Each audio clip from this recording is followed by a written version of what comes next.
Good morning, this is Kasturi De. Today I'm again going to discuss the hydrogen chapter according to ICSE syllabus class 8. Okay, so today I'll start with the uses of hydrogen. Okay, so what are the uses? First is cutting and welding. Okay, hydrogen along with oxygen, that is a mixture of hydrogen and oxygen gas together, they are burned which produces a flame known as oxyhydrogen flame, okay, which has a very high temperature of about 2800 degrees centigrade to 3000 degrees centigrade. That this temperature can melt metals, and therefore they can be used for cutting and welding metals. Okay, so cutting and welding, for this cutting and welding, both hydrogen and oxygen together they are used to produce the oxyhydrogen flame. Okay, next is fuel. This hydrogen, they have a high heat of combustion. Okay, this hydrogen gas has a high heat of combustion, and therefore it can be used as a fuel. Now, coal gas, water gas, we know water gas, we have prepared carbon monoxide and hydrogen together forms the water gas. So coal gas, water gas, or liquid hydrogen are some of the significant hydrogen based fuel.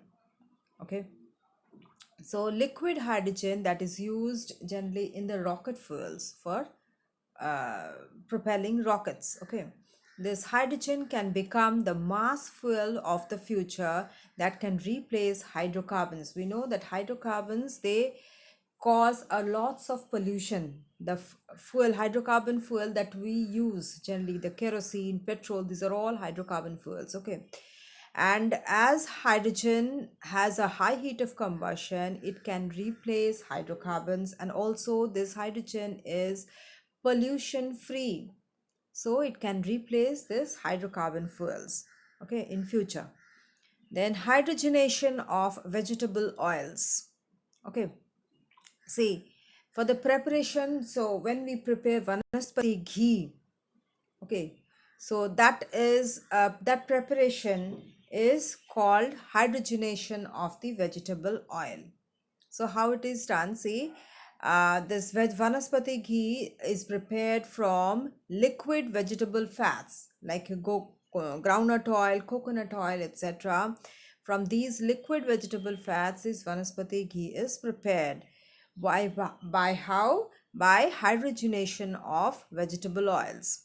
Okay, how it is done? Through catalytic hydrogenation of the oils, as it is as it takes in the presence of finely divided nickel or platinum or palladium as a catalyst. See here, this coconut oil or groundnut oil or any vegetable fat oil is hydrogenated by passing it through in a catalyst. It may be nickel, maybe platinum or palladium.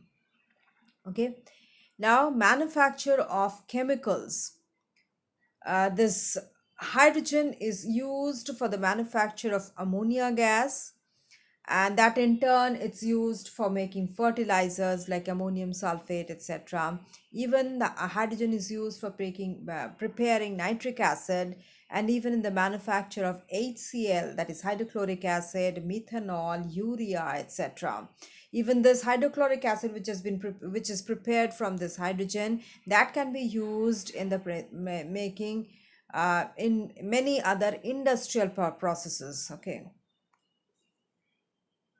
now, other uses are this reducing agent. It can be hydrogen can be used as a reducing agent in the extraction of the metals.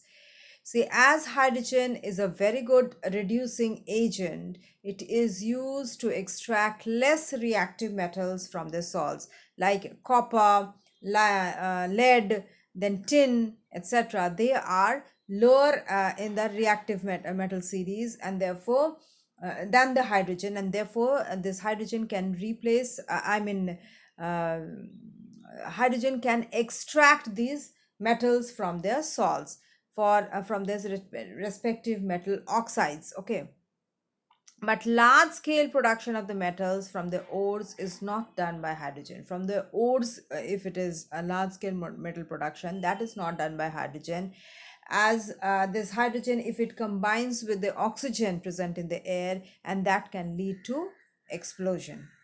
Okay, so this is not done in large scale basis. Okay, then meteorological purposes, hydrogen can be used for meteorological purposes, that is to weather forecast, to record temperature, wind speed, air pressure, and etc. Hydrogen filled balloons are used. Okay, with their these are equipped with meteorological purposes, and meteorological purposes it is used, and it is sent up into the atmosphere to due to the inflammable nature, and it is gradually replaced by, but it is as it is inflammable nature, this hydrogen is inflammable in nature, that's why it is gradually replaced by helium. Okay, next is oxidation reduction of the or the redox reaction. Oxidation, it is defined as a chemical process that involves addition of oxygen and removal of hydrogen. Okay, and addition of oxygen means element plus oxygen, that gives us that is oxidation. Two process, one is addition of oxygen and removal of oxygen. So addition of oxygen is element where oxygen is added to form an oxide. Okay, like carbon combines with oxygen to, it should be O2. Okay, O2 in presence of heat to form carbon dioxide. Then another way of oxidation is removal of hydrogen. So hydrogen compounds combine with the element to form the hydrogen compound again, and separating out the element. See, that is, I'll tell you what. For example, see, H2S combines with chlorine, then hydrogen chloride is formed, and separating out sulfur. Okay, so this process takes place in the removal of hydrogen, that is, you can say, displacement reaction.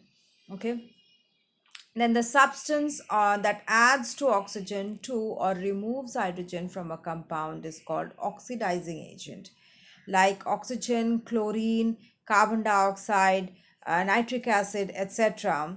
Okay, these are oxidizing agent, okay, which removes oxygen or which adds, which removes hydrogen or adds oxygen. That type of substance is known as oxidizing agent, like oxygen, chlorine, carbon dioxide, and nitric acid, etc. The oxidizing agent itself gets reduced. Okay, then we come to reduction process.